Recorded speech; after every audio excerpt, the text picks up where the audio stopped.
Hi Nat, could you please give us a bit of insight into Sealife and your core services? So we operate a number of visitor attractions, so aquariums that you can come and visit around the UK and actually throughout the rest of the world as well. What is your role and responsibility within Sealife and what does it involve? So my role is Mobile Displays Supervisor for Sealife UK.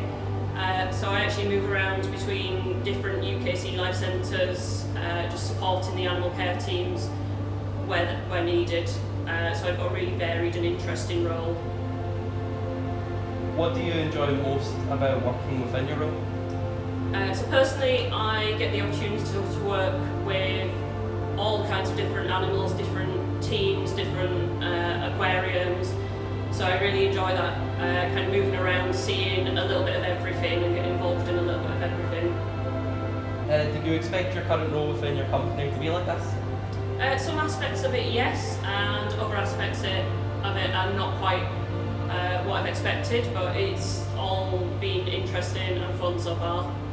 What career path did you take and what experience and qualifications do you have? When I first went to college, I had no intention of working with animals, studied completely the wrong subjects because they sounded interesting, realised that actually that wasn't really what I wanted to do, got a job in admin, decided I didn't like that, and then went back to college, realised I wanted to work with animals, studied things that I was better suited to, and did a lot of work experience along the way at different sort of animal related places, so zoos, shelters, stables, farms, and one of my final ones was a Sealife centre, and that's kind of what tipped it for me.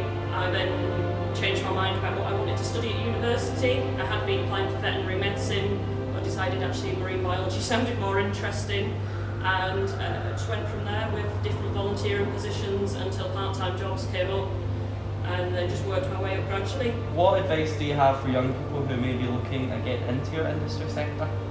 Definitely always keep your eye out for any opportunities, so internships, volunteer programs, apprenticeships.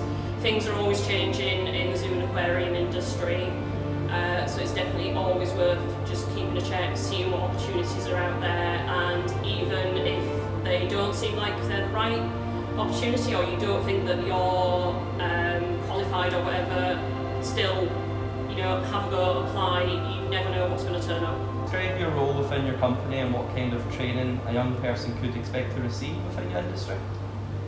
So most of the training in this industry is on the job.